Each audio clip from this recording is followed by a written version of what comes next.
Next రోజు తలంటుకొని ఇల్లు వాకిలు అన్ని శుభ్రం చేసుకొని ఉపాసం దించే వరకు ఉపాసం ఉంటే దినంన్నర అవుతుంది. మనం మన ఇల్లు వాకిలు చల్లగుండనికనే దినంన్నర మనం ఉపాసం చేస్తే మరి మన గండ్ర వెంకటరమణారెడ్డి సారు ఏం చేసిండమ్మా, రైతులకందరికీ మద్దతు ధర తీసుకొస్తా అని ఎన్ని రోజులు ఆమరణ నిరాహార దీక్ష చేసిండు, ఒక్క రోజుకే టెంట్ వీకేసిండు. కేవలం ఒక్క రోజుకు టెంట్ వీకేసిండు. కేవలం దొంగ నాటకాలు, కేవలం దొంగ నాటకాలు. ప్రజలలో ఎట్లా పోవాలా, మళ్ళొక్కసారి ఎట్లా ఓట్లు అడగాలా, ఎట్లా ముఖం చూపించుకోనికే ముఖం లేదు, ఎట్లా ఓట్లు అడగాలని ఆయన భార్య ఏం చేస్తుంది, ఊరూర తిరగాలంటే ముఖం లేక ట్రక్కుల నిండా చీరలు కొని ఇవాళ మనం కట్టుకోనికే మన చీరలు లేవన్నట్టు ఇవాళ ట్రక్కుల నిండా చీరలు కొని మిట్ట రాత్రి 3 గంటలకి, అవునా తల్లి, 3 గంటలకి తెల్లారుజామున కోడి గుయ్యక ఉంటే ముందు చీరలన్నీ చుట్టి మన ఇల్లులో ఇసిరేసిపోతారు. అవునమ్మా, ఒక్కసారి చెప్పుర్రి, ఇసిరేసిపోతారా? ఇసిరేసిపోయిన వాళ్ళందరూ ఒక చేయలేపురి తల్లి, ఎవరెవరికి వచ్చినాయి ఒక్కసారి? అందరికి వచ్చినాయి. అంటే కేవలం ఒక్క చీరతోనే మన ఆడోళ్ళ ఓట్లు కొంటారు వాళ్ళు. ఒక్కసారి ఆలోచించండి. ఇవాళ ప్రచారాన్ని పక్కకు పెట్టి, ఇవాళ ప్రజల మధ్యలో ఉండాలని ప్రజల బాగోగులు పక్కకు పెట్టి కేవలం ఎలక్షన్ల రోజు చీరలు వంచుతాం, పైసలు ఇస్తే ఓట్లేస్తారనేటువంటి మనస్తత్వం ఉండేటువంటి రాజకీయ నాయకులను తరిమి కొట్టాల్సినటువంటి అవసరం ఉన్నది. ఆ పైసలన్నీ కూడా మన దగ్గర సంపాదించినవే. ఇవాళ బాజాప్తుగా చెప్తా ఉన్నాం, ఎవరు ఏమిచ్చినా తీసుకోర్రి, కానీ ఓటు మాత్రం ఈసారి నిజాయితీ కలిగినటువంటి పార్టీ బీజేపీ పువ్వు గుర్తుకోయాలని చెప్పేసి నేను కోరుతా ఉన్నా. ఇవాళ నిజాయితీ కలిగినటువంటి పార్టీకి ఓట్లు వేయాలని కోరుతా ఉన్నా. ఇవాళ మన గండ్ర వెంకటరమణారెడ్డి సారు ఊరూరికి పోతే ఇవాళ బీజేపీకి వస్తున్నటువంటి అభిమానాన్ని చూసి ఆయనకు చెమటలు ఉడుతున్నాయి. ఏం చేయాలనో అర్థమైతలేదు ఆ సారికి, ఏం చేయాలనో అర్థం కాక మొన్నటి వరకు ఏం చెప్పిండు, ఆ చెల్లె అన్నాడు. ఆయన భార్య ఇంటింటికి తిరిగి మా మరదలే ఆమె నా కోసమే ప్రచారం చేస్తుంది, ఆమెది చెయ్యి గుర్తే, మీరు చెయ్యి గుర్తుకే ఓటయ్యుర్రి అని చెప్పిర్రు మొన్నటి లెక్క. మళ్ళీ ఇప్పుడేమంటాడు, ఇక మా వదినమ్మ వచ్చింది గిడ, ఒక్కసారి మా వదినమ్మని అందరికీ పరిచయం చేయాలి. ఇక్కడ పాపం అమెరికాలు ఉంటది వదినమ్మ, మనకి ఇంకో కొత్త వదినమ్మ పుట్టుకొచ్చింది, ఊరూర తిరుక్కుంటా నేను కీర్తిరెడ్డికి వదినమ్మ, ఆమె గుర్తు చెయ్యి గుర్తు అని చెప్పుకుంటాంది. ఒక్కసారి ఇక అమెరికా నుంచి రావాలి అంటే ఇక బాధ భరించలేక ఇవాళ అమెరికా నుంచి వచ్చి నా కోసం ఊరూర తిరుక్కుంటా ఇవాళ జంగారెడ్డికి బిడ్డను నేను అని ఇవాళ పరిచయం చేసుకోవాల్సినటువంటి పరిస్థితి. అంటే ఒక్కసారి మీరు అందరు కూడా ఆలోచించండి, ఈ కాంగ్రెస్ పార్టీ నాయకులు ఎంత దిగజారుడు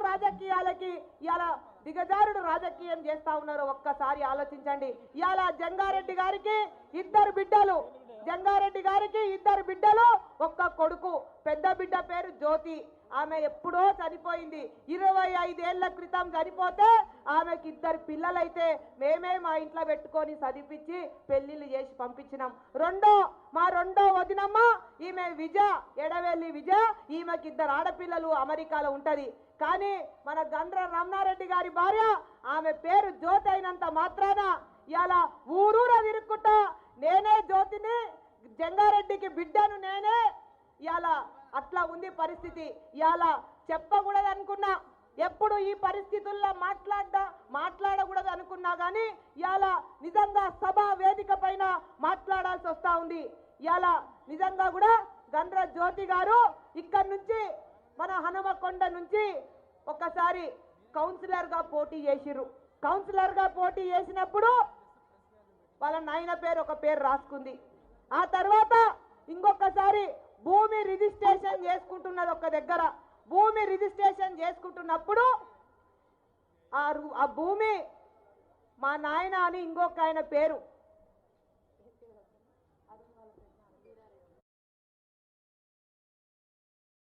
వీరారెడ్డి మా నాయన అని చెప్పేసి ఆయన నాకు పసుపు కుంకుమల కింద ఇస్తున్నాడని ఆయన పేరు మీద భూమి రిజిస్ట్రేషన్ చేసుకుంది.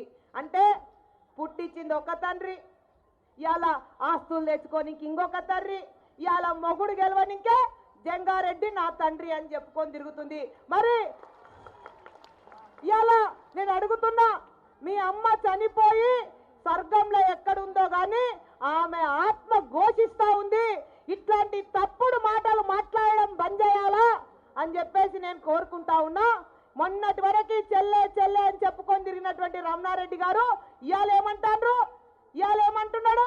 ఎందుకు ఆమెకు ఒక ఆడామే మొన్నటి వరకు వంటింట్లో వంట వండుకుంటున్నది, ఇవాళ ఆమెకు రాజకీయాలు చేయాల్సినటువంటి అవసరం ఏమున్నది అని ఇవాళ చెప్తాను. చెప్పిండా తల్లి? మీ ఊరికి వచ్చి చెప్పిండా తల్లి?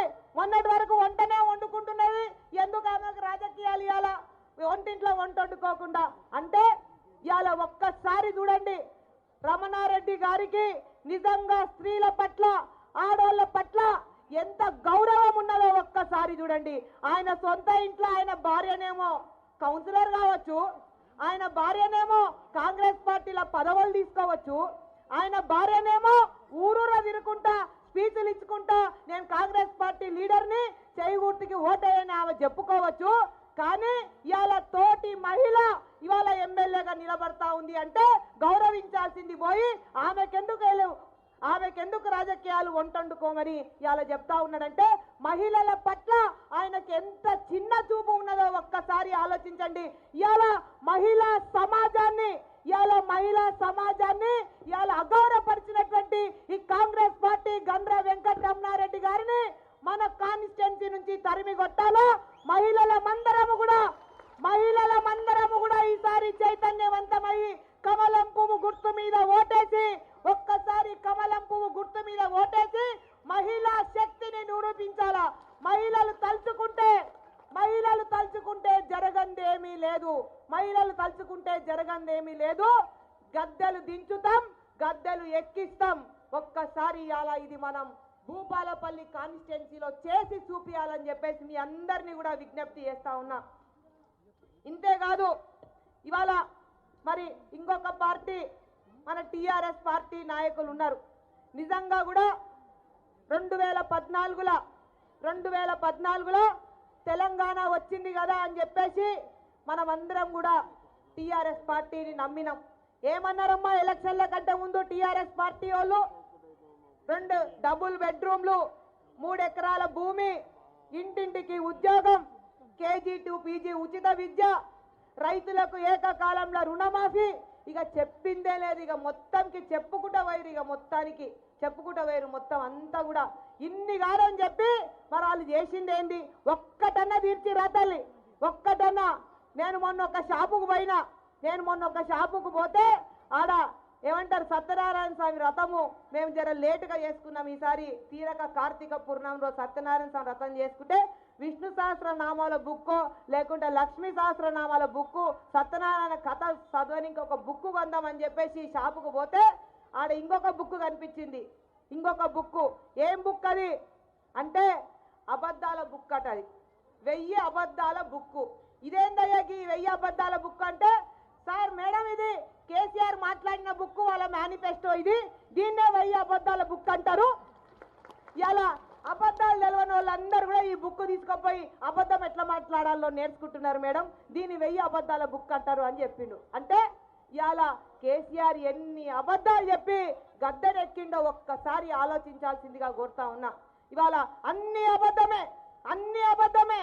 ఇవాళ మీకు ఇక్కడ ఎంతమంది ఇవాళ రేషన్ బియ్యం తీసుకుంటున్నారు తల్లి? ఒక్కసారి చేయలేపుర్రి. ఎంతమంది రేషన్ బియ్యం తీసుకుంటున్నారు? చేయలేపురమ్మా ఒక్కసారి. దాదాపు అందరు కూడా రేషన్ బియ్యం తీసుకుంటారు. కానీ మన కేసీఆర్ సార్ ఏమని అబద్ధం చెప్తాడు? బియ్యం అన్ని నేనే ఇస్తున్నాను అబద్ధం చెప్తాడు. ఇలా మీరు తీసుకుంటున్నటువంటి బియ్యం ఏవైతే ఉన్నాయో, బియ్యంలో 29 రూపాయల 68 పైసలు ఇవాళ బీజేపీ పువ్వు గుర్తు పార్టీ ఖర్చు పెడుతోంది. 29 రూపాయల 68 పైసలు బీజేపీ పువ్వు గుర్తు పార్టీ ఖర్చు పెడితే మీరు 1 రూపాయి ఖర్చు పెడతారు.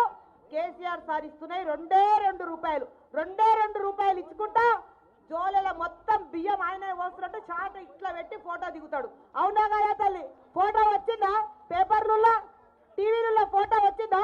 చాట మొత్తం ఆయనే వస్తాడు జోలెలుల్లా. అంటే అబద్ధం. ఇవాళ ఆయన ఖర్చు పెడుతున్నది ₹2 29.68 మనం ఇస్తుంటే మొత్తం నేనే ఇస్తున్నానని అబద్ధం చెప్తాడు ఒక్కసారి. ఇంకొక అబద్ధం ఏంటిది?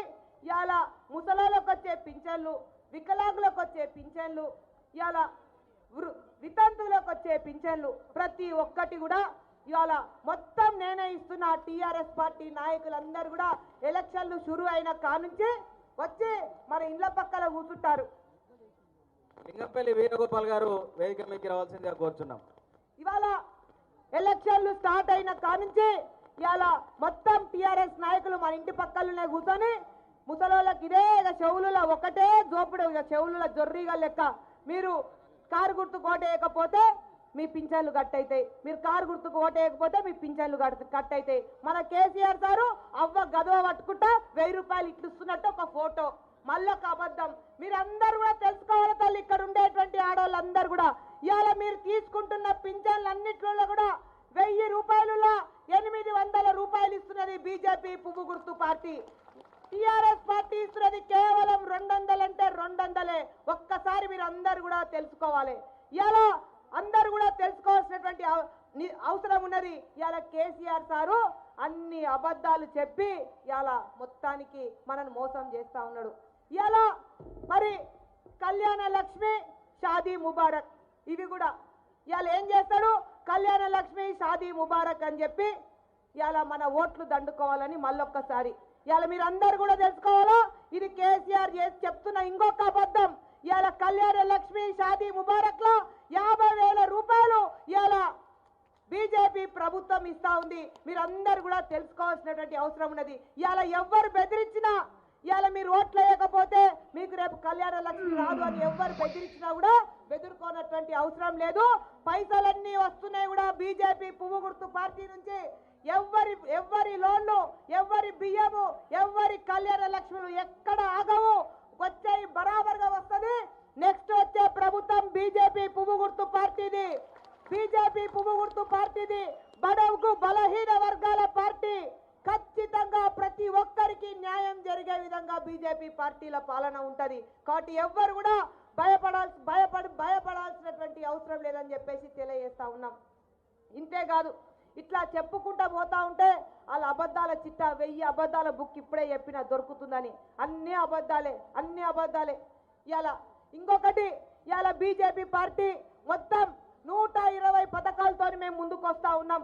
మొత్తం 120 పథకాలతో ముందుకు వస్తా ఉన్నాం. ఇక్కడ చాలా మందికి ఆ 120 పథకాలు ఏంటియో తెలియదు, చాలా మందికి తెలియదు. ఇవాళ ₹12కే ₹2 లక్షల బీమా ఉన్నదన్న సంగతి తెలియదు. ఇవాళ చాలా మందికి ఉజ్వల కింద ఫ్రీగా గ్యాసులు వస్తున్నాయన్న సంగతి తెలియదు. ఇవాళ ఇక్కడ చాలా మందికి మీటర్ పెట్టుకోనికే ఒక్కసారి చెప్పురి తల్లి ఎవరన్నా ఒకరు. ఇవాళ మీటర్ పెట్టుకోనికి ఎంత ఖర్చు అవుతుంది ఒక్కసారి చెప్పురి తల్లి ఎవరన్నా ఇక్కడి నుంచి చెప్పర్రి ఒక్కసారి. ఇవాళ నేను ఏ ఊరికి పోయినా ఎవరిని అడిగినా అన్ని కొండీలు తగిలేసి ఉంటానే. కొండీలు మొత్తం కరెంటు కోసం కొండీలు తగిలేసుకొని ఉంటారు. ఎందుకమ్మా కొండీలు తగిలేసుకున్నారు అంతా అంటే, అమ్మ మీటర్ పెట్టుకోవాలంటే 5,000 ఖర్చు అవుతాయి, మీటర్లు పెట్టుకోవాలంటే 3,000 ఖర్చు అవుతాయని ఒకరు, మీటర్ పెట్టుకోవాలంటే 2,000 ఖర్చు అవుతాయని ఒకరు. ఇవాళ మీరందరూ కూడా ఎంత చీకట్లో ఉన్నారో ఒక్కసారి ఆలోచించండి. ఇవాళ భారతీయ జనతా పార్టీ నరేంద్ర మోడీ పువ్వు గుర్తు ప్రభుత్వం వచ్చిన తర్వాత మీటర్ లేనటువంటి వాళ్ళకి, కరెంటు లేనటువంటి వాళ్ళకి ఎంత దూరమైన పోల్ లేసి మీటర్ ఇవ్వడానికి ఖర్చు అయ్యే పైసలు కేవలం ₹125 తల్లి. కేవలం ₹125 ఖర్చు చేస్తే ఇవాళ ప్రతి ఇంటికి మీటర్ పెట్టేటువంటి కార్యక్రమం ఇవాళ బీజేపీ ప్రభుత్వం చేస్తా ఉంది. ఒక్కసారి ఇది ఎవ్వరికి మీకు తెలియదు. తెలిస్తే రేపు పుసుక్కునే ఎక్కడ మీరు పువ్వు గుర్తు కోటెత్తారో, వాళ్ళు గెలిస్తే ఇక రామరాజ్యమే, వాళ్ళు గెలిస్తే ఇక తొలగరు, వాళ్ళు నిత్యం ప్రజలలో ఉంటారని భయం వాళ్ళకి. ఇవాళ ఎప్పుడు తల్లి ఒక్కసారి ఇక్కడ చాలా మంది మహిళలు ఉన్నారు. ఇవాళ మీ ఊర్లో కరువు పని ఉన్నదా? ఎన్ని రోజులు తల్లి? వాళ్ళ ఊర్లో అసలే లేదు. ఇవాళ ఎన్ని రోజులు తల్లి కరువు పని అంటే ఏంటి? 100 రోజుల పని చెప్తారు అమ్మలు. కరువు పని కొంతమంది ఊర్లో కరువు పనే లేదు. ఇలా 100 రోజుల పని అని మటుకే తెలుసు. 100 రోజుల. రఘునాథరావు గారు ఎమ్మెల్సీ గారు వేదిక మీదకి రావాల్సిందిగా కోరుచున్నాం. అదేవిధంగా పార్లమెంట్ కన్వీనర్ కుమారన్న గారు వేదిక మీదకి రావాల్సిందిగా కోరుచున్నాం. ఇవాళ మీరందరూ కూడా తెలుసుకోవాల్సినటువంటి అవసరం ఉన్నది. ఇక్కడ ఉండేటువంటి శ్రీమూర్తులకు ఎవ్వరికి కూడా, ఇక్కడ ఉండేటువంటి గ్రామాల్లో ఉండేటువంటి ఎవ్వరికి కూడా ఇవాళ కరువు పని 100 రోజులనే తెలుసు. కానీ ఇవాళ నరేంద్ర మోడీ బీజేపీ పువ్వు గుర్తు పార్టీ వచ్చినాక గ్రామాలల్లో 100 రోజుల పని సరిపోతలేదు. 100 రోజుల పని సరిపోతలేదు, కరువు కాటకం బాగా ఉంది అని చెప్పేసి 100 రోజుల పనిని 150 రోజులకు చేసినటువంటి ప్రభుత్వం ఇవాళ బీజేపీ పువ్వు గుర్తు పార్టీ. ఒక్కసారి గుర్తించుకోవాలి తల్లి, ఇవాళది 100 రోజుల పని కాదు, ఇవాళది 100 రోజుల పని కాదు, ఇవాళది 150 రోజుల పని. ఎంతమ్మా ఇవాళ ఎంత అది పని? 150 రోజుల పని చేసింది ఎవరు? బీజేపీ నరేంద్ర మోడీ పువ్వు గుర్తు పార్టీ చేసింది. నువ్వు 100 రోజుల నుంచి 150 రోజులకు పెంచింది. ఇవాళ ఎలక్షన్ల కోసం పెంచలేదు తల్లి, ఇవాళ ఎలక్షన్ల కోసం కాదు. గెలిచిన ఎంబడే 4.5 సంవత్సరాల ముందే 150 రోజులకు చేసినటువంటి ప్రభుత్వం ఇవాళ బీజేపీ ప్రభుత్వం. ఇంతకుముందు కూలి ఎంత వస్తుండమ్మా? ఒక్క రోజుకి 165 రూపాయలు వస్తుండే. కానీ నరేంద్ర మోడీ బీజేపీ పువ్వు గుర్తు పార్టీ వచ్చిన తర్వాత 165 రూపాయలు సరిపోతలేదు అని 206 రూపాయలకు పెంచినటువంటి ప్రభుత్వం ఇవాళ బీజేపీ ప్రభుత్వం. ఒక్కసారి చెప్పండి ఇవాళ ఇంటింటికి లెట్రిన్. ఇక్కడ చాలా మందికి ఇవాళ అనుమానం వస్తుంది, మాకు ఇన్ని పైసలు వస్తూనే లేవు కదా, ఇవాళ మేడం ఇన్ని చెప్తాంది అని. ఒక్కసారి మీ అందరు తెలుసుకోవాలా, ఇన్ని పైసలు మీ ఊర్లకి ఒక్కొక్క ఊరికి ఎన్ని పైసలు వచ్చినాయని చెప్పేసి ఇవాళ మేము ప్రతి ఊరికి కూడా పాంప్లెంట్ల రూపంలో పంచుతా ఉన్నాం. మీ ఊర్లకు కూడా చాలా మందికి పాంప్లెంట్లు వచ్చినాయి. ఇవాళ ఇన్ని పైసలు కేవలం సెంట్రల్ గవర్నమెంట్ నుంచి మీ ఊర్లకు వస్తుంటే ఇక్కడ ఉండేటువంటి రాజకీయ నాయకులు, టిఆర్ఎస్ పార్టీ నాయకులు ఏ రోజు కూడా మీకు చక్కగా పనియకుండా, చక్కగా మీకు రోజువారీ కూలి ఇవ్వకుండా మిమ్మల్ని మోసం చేస్తా ఉన్నాయి. ఇంకా ఎన్ని రోజులు ఈ మోసాలు భరిస్తారు? ఒక్కసారి ఆలోచించండి. ఒక్కసారి పువ్వు గుర్తు మీద ఓటేయండి. నీతి నిజాయితీకి మారు పేరైనటువంటి భారతీయ జనతా పార్టీ బీజేపీని అధికారంలోకి తీసుకురండి. కేంద్ర ప్రభుత్వం నుంచి వస్తున్న అన్ని పథకాలను మీ గడపకు మేము చేరుస్తామని చెప్పేసి ఇవాళ మీ అందరికీ కూడా మేము హామీ ఇస్తా ఉన్నాం. ఒక్కసారి పువ్వు గుర్తు మీద ఓటేయండి. ఇప్పటి వరకు ఎప్పుడో 25 ఏళ్ల క్రితం మీరందరూ కూడా పువ్వు గుర్తు మీద ఓటేసి, ఇవాళ ఎప్పుడో 25 ఏళ్ల క్రితం మీరందరూ కూడా పువ్వు గుర్తు మీద ఓటేసి అప్పుడు జైపాల్ సార్ గారిని అక్కడ కూర్చున్నారు. జైపాల్ సార్ గారిని ఇక్కడ నుంచి ఎమ్మెల్యేగా గెలిపించారు. ఆ తర్వాత మా మామ చందుపట్ల జంగారెడ్డి సార్ని ఇక్కడ నుంచి ఎంపీగా గెలిపించారు 25 ఏళ్ల క్రితం. అప్పుడు గెలిపిస్తే అప్పుడు ఏమొచ్చింది మనకి? ఇంటింటికి ఊరూరికి కరెంటు తీసుకొచ్చిరంటే ఎవరు? ఒక్కసారి చెప్పండి తల్లి, ఇక్కడ ఉండేటువంటి ముసలోళ్ళందరికీ తెలుసు. అప్పుడు ఇంటింటికి ఊరూరికి బాయికి కరెంటు మోటార్లు ఫిక్స్ చేసి ఇవాళ కరెంటు తీసుకొచ్చినటువంటి ఘనత ఆ రోజు చందుపట్ల జంగారెడ్డి గారు, జైపాల్ సార్ గారని మీ అందరికీ తెలియజేయడానికి నేను ఇవాళ చాలా గర్వంగా ఫీల్ అవుతున్నా. ముఖ్యంగా ఇవాళ మొగులపల్లి మండలంలో ఉన్నాం మనం.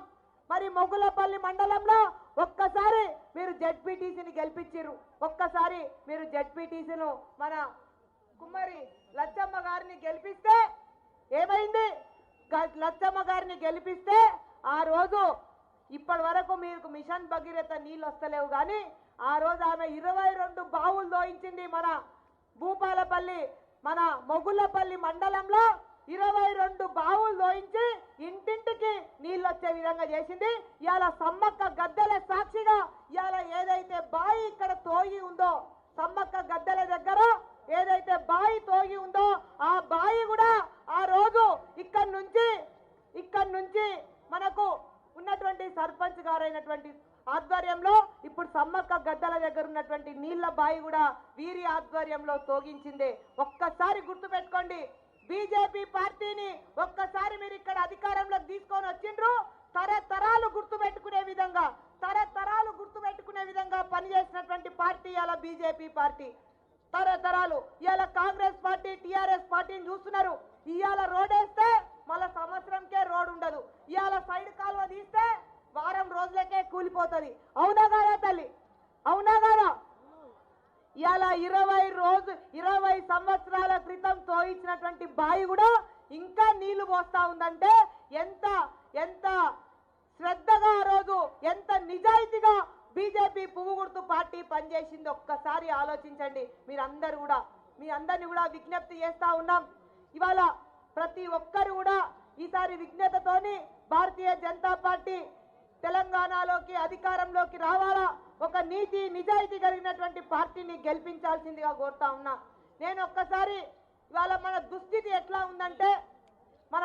ఎట్లా ఉందంటే మొన్న ఆజం నగర్ పోయినా. నేను ఆజం నగర్ ప్రచార నిమిత్తం పోతే అక్కడ ఒకసారి చెప్తా ఉన్నాను, నాకు మేడం నిజంగా నాకు చాలా బాధేస్తున్నది మేడం. నేను మొన్న ఒక స్కూల్కి ఇన్స్పెక్షన్కి పోయినా. ఆ స్కూల్కి ఇన్స్పెక్షన్కి పోతే గవర్నమెంట్ స్కూల్కి పోయినట్ట సార్. పాపం గవర్నమెంట్ స్కూల్కి నేను ఇన్స్పెక్షన్కి పోయినా. డిఓ సార్ చెప్పిరు గవర్నమెంట్ స్కూల్కి ఇన్స్పెక్షన్కి పోతే అక్కడ సారు భారతదేశ పటం గీసి పిల్లలకందరికీ ఎల్లలు చెప్తా ఉన్నారు. ఏమని? మనకు ఉత్తరాన హిమాలయాలు ఉన్నాయని, పడమర అరేబియా మహాసముద్రం ఉన్నదని, తూర్పుల బంగాళాఖాతం ఉన్నదని, దక్షిణాన హిందూ మహాసముద్రం శ్రీలంక ఉన్నదని పిల్లలకు పాఠం చెప్తున్నాడు. పాఠం చెప్పుకుంటా ఇప్పుడు మనకు కొత్తగా 29వ రాష్ట్రంగా తెలంగాణ ఏర్పడింది అని పిల్లలకు పాఠం చెప్తా ఉన్నాడు. ఈయన అప్పుడే స్కూల్కి పోయి పిల్లల్ని అడిగిండు, ఏం చేస్తున్నారయ్యా అంటే, సార్ మా సారు భారతదేశం గురించి చెప్తా ఉన్నాడు అంటే, ఒక పిల్లగాడిని లేపి అడిగిండు, భారతదేశం అని ఎందుకు పేరు వచ్చిందయ్యా మనకు అంటే, భరతుడు పాలించిన దేశం కాబట్టి మనకు భారతదేశం అని పేరు వచ్చింది సార్ అని ఒక పిల్లగాడు చెప్పిండు. సరే ఓకే. మరి ఇంకొక పిల్లగాడిని లేపి అడిగిండు, మన భారతదేశానికి ఎల్లలేంటి చెప్పర్రి అని అన్నాడు. అన్నప్పుడే ఆ పిల్లగాడు లేచి, సార్ మనకు ఉత్తరాన హిమాలయాలు ఉన్నాయి, ఆ తర్వాత పడమర అరేబియా సముద్రం ఉన్నది, తూర్పున బంగాళాఖాతం ఉన్నది, దక్షిణాన హిందూ మహాసముద్రం ఉన్నది పిల్లగాడు చెప్పిండు. తర్వాత